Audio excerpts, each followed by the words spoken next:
As anybody that lives on a homestead can attest to, when you're working outside, you get a lot of time to think, do a little bit of self-reflection and pontificating. Well, this morning I was out here at about 6 a.m. filling up the wood crib. That was fancy jumping up because we were out of wood and the fire was dying down. So I started moving wood from that crib right there and filling this one up so we'd have enough to get through the next 2 or 3 weeks. And it got me thinking about wood piles and a man's character. Hey everybody, welcome back to Grumpy Acres. Well, it is a beautiful winter morning. The sun's finally starting to come out, and as you see back behind me, the sky's starting to clear up, and it's promising to be a beautiful day here at Grumpy Acres. And like I was saying, I was doing some thinking while I was moving that wood, and I wanted to share it with you. Before we go on though, if you're not a subscriber, go ahead and hit that subscribe button. Come join us on our journey towards a life done free. All right, now what does a wood pile have to do with a man's character? So, in a past life, we used to vacation up in New England, up in the Maine, New Hampshire area, mainly New Hampshire. And we'd drive around sightseeing, and I used to love looking at all the wood cribs and wood piles and stacks of wood that everybody had. Because, you know, they burn a lot of wood up there in rural New Hampshire because it gets cold up there in the wintertime. And, you know, you see these fence rows with hundreds of feet of stacked wood. You'd see these beautifully done, the Bavarian style round piles, you know, and just amazing in my mind.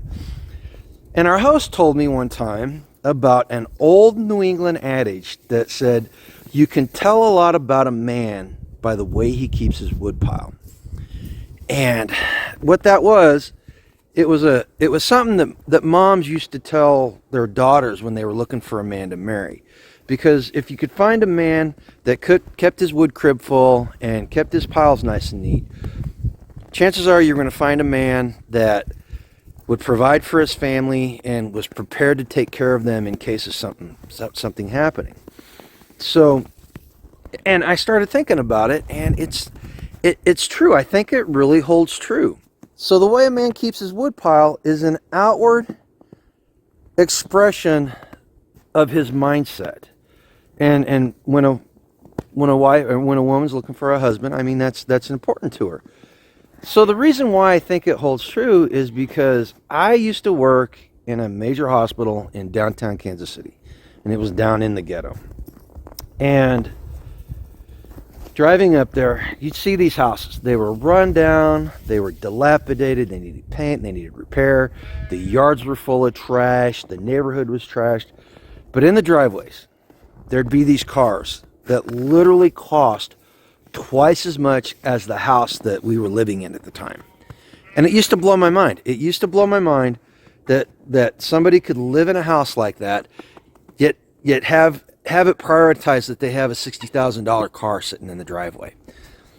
And it was an outward expression of a mindset. It was an outward expression of a mindset that put material gains over the rest of your life. Yeah, this whole idea of a man's woodpile reflecting his character, in my mind, is nothing more than an extension of, say, Jordan Peterson's "make your damn bed" or the broken window idea in policing.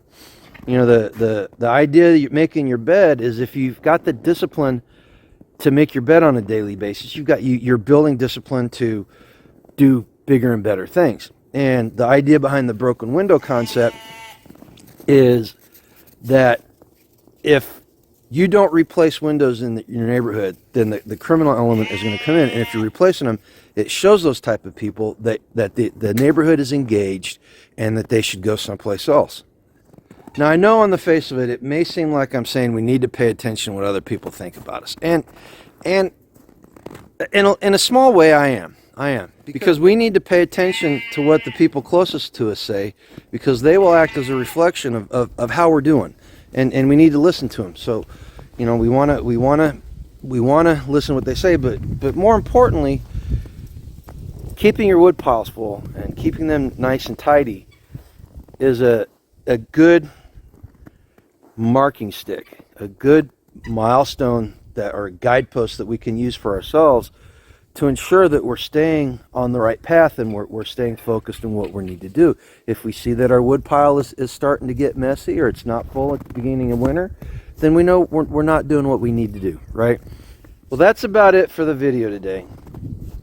I hope that at least one person out there found this inspirational or thought-provoking and decides to take a look at their wood pile and see whether it's kept up or whether it needs to be worked on. Like I said before, if you're not a subscriber, go ahead and subscribe to the channel. We'd love for you to come with us. If you want to support the channel, you can go to grumpyacres.com, and it's down in the description below is the link for it, and you can find apparel and freeze-dried food and other things that you might like. Comment. I want to know what you guys think about this. Am I just bloviating, or is this something to this idea that I'm talking about?